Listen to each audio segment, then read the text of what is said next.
Another thing that interested me as we've researched it, and I think will come out even more when we look at the sets in just a minute, is that this was in 1905, and the last 3 or 4 years I've done a lot of plays that were set at the turn of the last century, and I think that's sort of a natural impulse to look back on things from 100 years ago.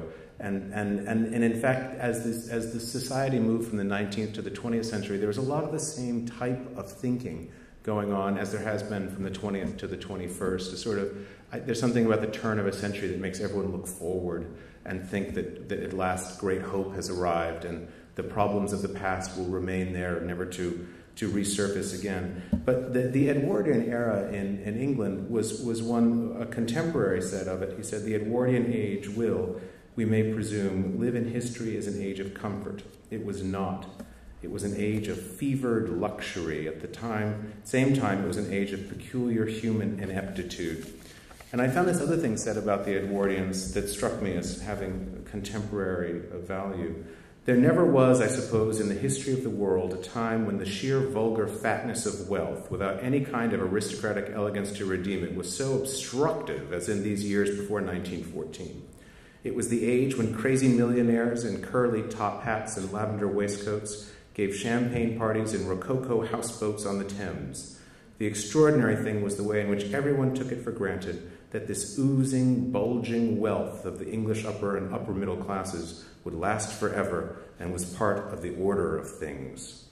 That was actually written in 1947 by George Orwell. Which points up another thing that's going on in the Edwardian era of London. The gap between the super rich and the poor was widening rapidly.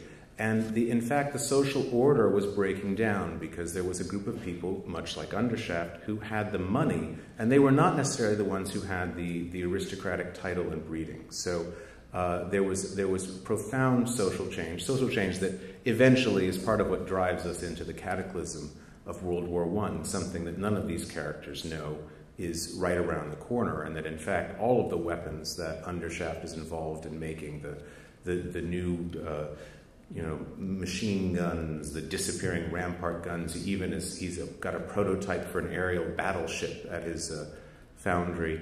All of this stuff is stuff that will be used to devastating effect in less than a decade.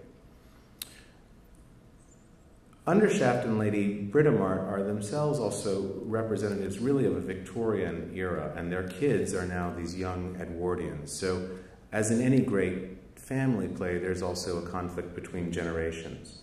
And I think that when you come to see the play, you'll immediately sense that the values that the kids have are not the same as their parents, and as in every generation, the parents look around and they think, we weren't like that. What is going on here?